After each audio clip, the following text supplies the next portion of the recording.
Hello বন্ধুরা, সবাই কেমন আছো? আশা করি সবাই খুব ভালো আছো। তো দেখো, আজকে আমি মটন বিরিয়ানি বানিয়েছি। ছেলে বলছিল এদিনকে চিকেন বিরিয়ানি বানিয়েছিলাম, বাট ছেলে বলল মা একটুখানি মটন বিরিয়ানি খাবো, তো আজকে মটন বিরিয়ানি বানিয়েছি। তো তোমরা কে কে খাবে চলে এসো আমার বাড়িতে, মটন বিরিয়ানি পাঠিয়ে দিলাম তোমাদেরকে। কেমন হয়েছে অবশ্যই তোমরা দেখো, কিভাবে বানাচ্ছি সেটা দেখাচ্ছি।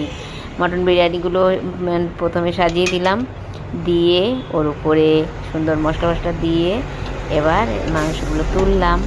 তুলে তারপরে মানে দেখো, আমি খুব ভালো বানাতে পারি না, বাট চেষ্টা করেছি বানানোর। তো তোমাদেরকে সেটা তুলে ধরেছি। এই যে ভাতটা বানিয়ে রেখে দিয়েছি, এবার এই যে বিরিয়ানিটার উপরে সাজিয়ে সুন্দর করে পরিবেশন করছি।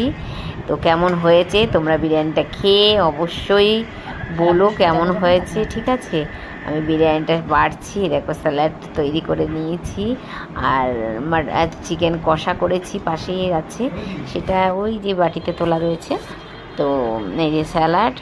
তো তোমাদেরকে আমি বললাম বন্ধুদেরকেও একটু দেখাই, বিরিয়ানিটা বানিয়েছি, আমার বন্ধুদেরকে দেখাবো না তা কখনো হয়? তো বন্ধুরা বলো তোমরা কেমন হয়েছে, অবশ্যই কমেন্ট করে বলো। Tata, bye bye.